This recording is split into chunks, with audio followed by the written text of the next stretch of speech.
ಪ್ರಿಯ ವೀಕ್ಷಕರೇ, ನಿಮಗೆಲ್ಲರಿಗೂ ನನ್ನ ನಮಸ್ಕಾರ ಮತ್ತು ಸಮೃದ್ಧಿ ಬ್ಲಾಗ್ಸ್ಗೆ ನಿಮಗೆಲ್ಲರಿಗೂ ಸ್ವಾಗತ.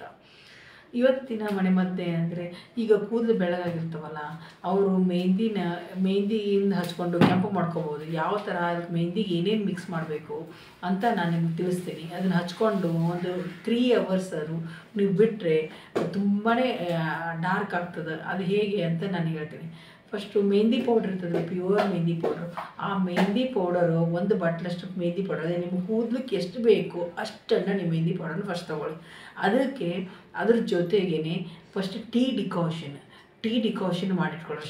ಸಕ್ಕರೆ ಹಾಕಬೇಡಿ, ಮತ್ತು ಓನ್ಲಿ ಟೀ ಪುಡಿ ನೀರು ಹಾಕಿ ಕುದಿಸಿ ಅದನ್ನು ಆರಿಸ್ಕೊಂಡು ಅದನ್ನು ನೀವು ಫಿಲ್ಟರ್ ಮಾಡಿ ಈ ಮೆಹಂದಿ ಪೌಡರ್ಗೆ ಹಾಕಬೇಕು. ಹಾಕಿದ್ದಾದಮೇಲೆ ಇವೆರಡರ ಜೊತೆಗೇ ನೀವು ಸ್ವಲ್ಪ ನಿಂಬೆ ರಸ, ಒಂದು ಅರ್ಧ ನಿಂಬೆಹಣ್ಣಿನ ರಸ ಹಾಕ್ಕೊಳ್ಳಿ. ಇದನ್ನು ಮಿಕ್ಸ್ ಮಾಡ್ಕೊಳ್ಳಿ. ಇದ್ರ ಜೊತೆಗೇ ಒಂದು ಸ್ವಲ್ಪ ನೆಲ್ಲಿಕಾಯಿ ಪೌಡರ್ ಸಿಗುತ್ತೆ ಅಂಗಡಿಯಲ್ಲಿ, ಅದನ್ನು ಒಳ್ಳೇದು. ಅದು ಹಾಕಿದರೆ ಆ ನೆಲ್ಲಿಕಾಯಿ ಪೌಡರನ್ನು ಸ್ವಲ್ಪ ಹಾಕ್ಕೊಂಡ್ಬಿಟ್ಟು ಇವು 4 ಹಾಕಿ ನೀವು ಕಲಿಸಿ ನೋಡಬೇಕು. ಇನ್ನೂ ನೀವು ಕಡಿಮೆ ಆಯಿತು ಅಂದರೆ, ಗಟ್ಟಿ ಜಾಸ್ತಿ ಆಯ್ತಂದರೆ ಸ್ವಲ್ಪ ಮೊಸರನ್ನು ಸಹ ಮಿಕ್ಸ್ ಮಾಡ್ಬೋದು. ಮೊಸರನ್ನು ಮಿಕ್ಸ್ ಮಾಡೋದ್ರಿಂದ ಅದು ತುಂಬ ಡಾರ್ಕ್ ಆಗುತ್ತೆ. ಕರ್ಡನ್ನು ಮಿಕ್ಸ್ ಮಾಡಿ ಇದೇ ಥರ ಇದನ್ನ ನೀಟಾಗಿ ಮಿಕ್ಸ್ ಮಾಡಿ ಒಂದು ಪೇಸ್ಟ್ ಮಾಡಿ. ಅದು ಎದರಲ್ಲಿ ಮಾಡಬೇಕಂದ್ರೆ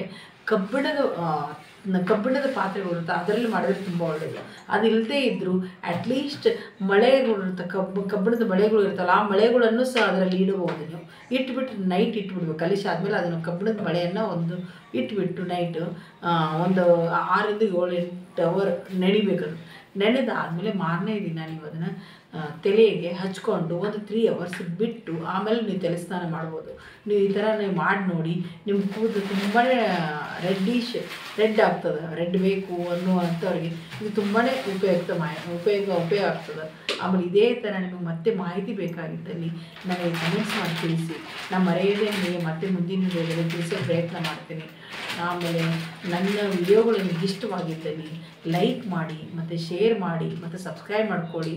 ಮತ್ತು ಪಕ್ಕದಲ್ಲಿರುವ ಬೆಲ್ ಐಕಾನ್ ಮರೆಯದೇ ಪ್ರೆಸ್ ಮಾಡಿ. ಆಮೇಲೆ ನಿಮಗೆಲ್ಲರಿಗೂ ನನ್ನ ಧನ್ಯವಾದಗಳು.